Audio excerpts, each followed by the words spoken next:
सत श्री अकाल दोस्तों, मैं थोड़ा मनोज चरखीवाल ते तुसी देख रहे हो भारत दी आवाज। DS4 बामसेफ ਅਤੇ बसपा ਦੇ ਸੰਸਥਾਪਕ ਸਾਹਿਬ ਸ਼੍ਰੀ ਕਾਸ਼ੀ ਰਾਮ ਦੇ ਜਨਮ ਦਿਹਾੜੇ ਦੇ ਮੌਕੇ ਤੇ ਬਹੁਜਨ ਸਮਾਜ ਪਾਰਟੀ ਪੰਜਾਬ ਵੱਲੋਂ ਜਲੰਧਰ ਦੀ ਬੂਟਾ ਮੰਡੀ ਵਿਖੇ ਕਰਵਾਇਆ ਗਿਆ ਵਰਕਰ ਸੰਮੇਲਨ।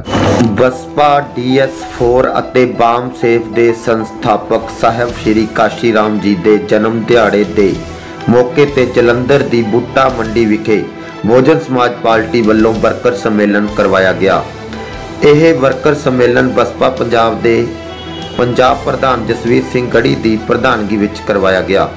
इस वर्कर सम्मेलन विच बसपा दे पंजाब, चंडीगढ़, हरियाणा ते हिमाचल के इंचार्ज रणधीर सिंह बैनीवाल, पंजाब इंचार्ज अवतार सिंह करीमपुरी, नवा शहर तो बसपा के MLA नछत्रपाल सिंह विशेष तौर पर शामिल हुए।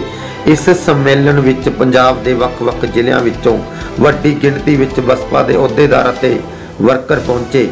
इस मौके ते बसपा पंजाब की मुढ़ली लीडरशिप ने पत्रकारां नाल गलबात करदिआं कहा कि अमृतसर विखे SC समाज की डॉक्टर पंपोश दे सुसाइड नूं लैके बसपा वालों पंजाब के राज्यपाल नूं ज्ञापन दिता जाएगा अते कैंडल मार्च कड्ढे जाणगे।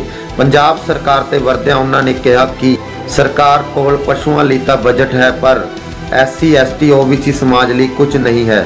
आने वाले समय दौरान पंजाब विच बसपा की सरकार बनेगी अते 2024 विच बसपा 1996 वाला इतिहास रचन जा रही है अते इस तो असी अगे निकलांगे।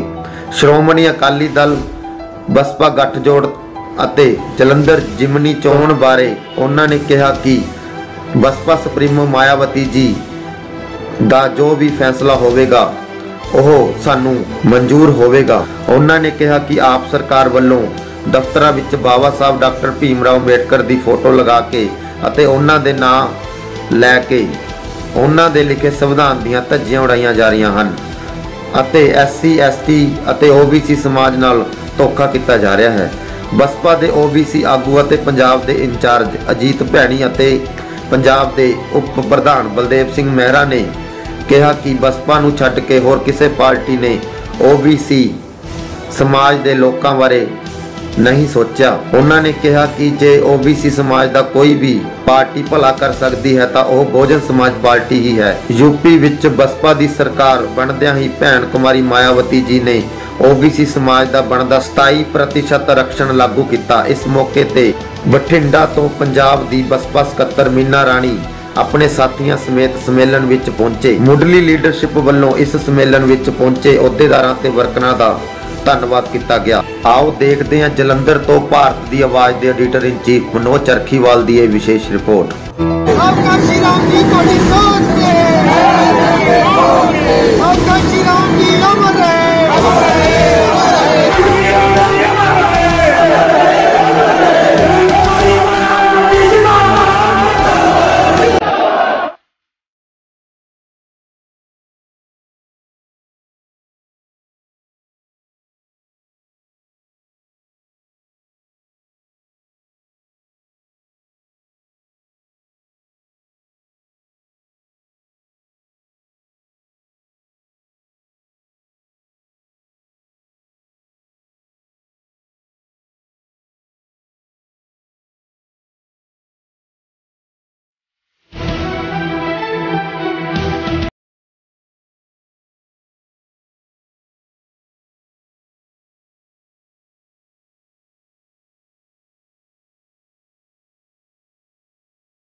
नाल पक्ष रखिया अखीर ते मैं कमा के अंग्रेजा को 18 अगस्त 1932 रविदास के नाम क्यों नहीं रख सकते।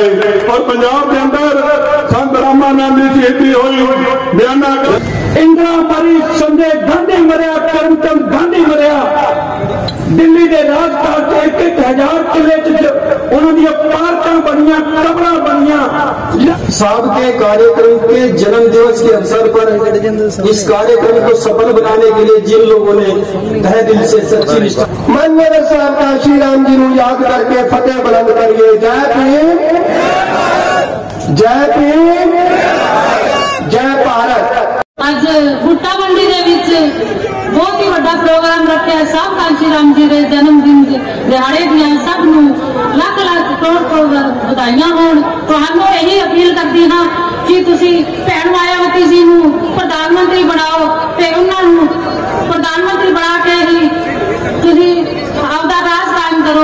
इन्ना कहते हुए रजा लेंदी हाँ। जय भीम, जय भारत। वाहिगुरू जी का खालसा, वाहिगुरू जी की फतेह। कार्यक्रम रखा गया है। ये बड़ी हर्षोल्लास के साथ, खुशियों के साथ कार्यकर्ताओं ने मनाने का काम किया है। बड़ी भीड़ भाड़ के साथ इस कार्यक्रम को मनाने का काम किया है। बैरीवाल जी जिमनी चुनाव के लिए हमारे जो प्रदेश अध्यक्ष है उन्होंने भी बोला है, और हमारे बीच में जो प्रभारी हैं आदरणीय करीमपुरी जी उन्होंने भी बोला है। हम भी इसी बात को बोल रहे हैं। ये फैसला आदरणीय बहन कुमारी मारुति जी जो बहुजन समाज पार्टी की राष्ट्रीय अध्यक्ष है उनके ऊपर है। जैसा भी आदेश वहां से आएगा वही फैसला लागू करने का काम किया जाए। सभी वर्कर बहुजन समाज पार्टी के साथ हैं। जो फैसला बहन जी का होगा उस फैसले के साथ रहेंगे। 2024 ਦੀਆਂ ਜਿਹੜੀਆਂ ਚੋਣਾਂ ਨੇ ਉਹ ਸ਼੍ਰੋਮਣੀ ਅਕਾਲੀ ਦਲ गठबंधन ਨਾਲ ਕੀਤੀਆਂ ਜਾਣਗੀਆਂ कि बिल्कुल निश्चित तौर पे 2024 का चुनाव भी शिरोमणि अकाली दल के साथ ही मिलकर के लड़ा जाएगा। डॉक्टर पंपोश एक पंजाब की एक लड़की का एक कत्ल हुआ उस बारे की कहना? अमृतसर जो कत्ल हुआ वो बेहद बिल्कुल शर्मनाक घटना है। उसके लिए बहुजन समाज पार्टी राज्यपाल को ज्ञापन करेगी और निश्चित तौर पर एक कैंडल मार्च भी निकालने का काम करेंगे। सर ये दलितों के ऊपर अज नहीं पिछले समय तो चल रहा है कि राजनीतिक पार्टियां दे विच वड्डे वड्डे अहुदियां ते बैठे ने ऐसी समाज दे, लेकिन वो क्यों नहीं बोलते? उसका कारण की देखते हो? देखो साहब ने एक किताब लिखी थी गुलामगिरी। अब गुलामगिरी में जब किसी के अंदर मानसिकता की गुलामी है, किसी के दिमाग में मस्तिष्क में गुलामगिरी लिखी हुई है, रची बसी हुई है, उसको निकालने में इतने जल्दी वो नहीं निकलेगी क्योंकि लालच उनके अंदर गंदगी का भरा हुआ है। बैलीवाल साहब जे गल करिए पंजाब दी, पंजाब च 35% पॉपुलेशन तकरीबन एससी कैटेगरी दी है, पर एससी समाज के लोग अजे तक अपनी सरकारां बनाने च नाकाम रहे। की कारण है? आएंगे धीरे धीरे, क्योंकि देखो वही बताया हमने कि मनुवादियों की चमचागिरी करने के लिए बहुत सारे लोग स्वार्थ में अपने लोगों को बहका करके दूसरी तरफ ले जाने का काम करते हैं। हम उस मिशन पे लगे हुए, हमारे कार्यकर्ता पूरी मुस्तैदी और ईमानदारी से उस पे लगे हुए हैं और बहुजन समाज पार्टी निश्चित तौर पे लोकसभा में इसका रिजल्ट देखने को मिलेगा। बजट में पिछड़ों, बैकवर्ड को और दलित समाज को कुछ भी देने को सरकार तैयार नहीं है। बार बार कहने के बाद भी हमारे विधायक जी हैं डॉक्टर नक्षत्र पाल जी, इकलौते विधायक बहुजन समाज पार्टी के हैं। उन्होंने बार बार सरकार के सामने बात रखी है कि SC ST और OBC के लिए भी बजट में कुछ प्रावधान रखने का काम करें, लेकिन उन्होंने बार बार कहने के बाद भी उन्होंने बार बार ही मना करते गए। उन्होंने एक फुट्टी कोटी भी इन समाज के लिए बजट में पास करने का काम नहीं किया। पशुओं के लिए बजट दिया है, वन में जो जानवर हैं उनके लिए बजट दिया है, लेकिन SC ST और OBC के लिए कोई बजट का प्रावधान नहीं रखा सरकार ने। बैनीवाल साहब 1996 वाला इतिहास एक बार फिर बसपा दोहराऊगी? निश्चित तौर पर 1996 क्या सरकार बनाएगी, आगे चल के सरकार बनेगी हमारी। की मैसेज देना चाहते हो बहुजन समाज, खास करके बहुजन समाज के लोगों को? हम आप लोगों के माध्यम से, मीडिया के माध्यम से केवल एक ही संदेश देना चाहते हैं कि बहुजन समाज पार्टी आज इस जन्म दिवस के अवसर पर साहब के सपनों को साकार करने के लिए सभी लोगों ने एक सौगंध खाई है कि हम साहब के सपनों को साकार करने के लिए पूरी हिम्मत से और ईमानदारी से जुटने का काम करेंगे। और सभी लोगों से आशा है, उम्मीद है, इसी आशा और विश्वास के साथ हमने इस कार्यक्रम का समर्पण किया है कि सभी लोग सेक्टर बूथ बॉडी का गठन करके सरकार की तरफ अग्रसर होने का काम करेंगे। दोस्तों असीं दिखावांगे तुहानूं बिल्कुल सच, तुसीं देखदे रहो भारत दी आवाज़।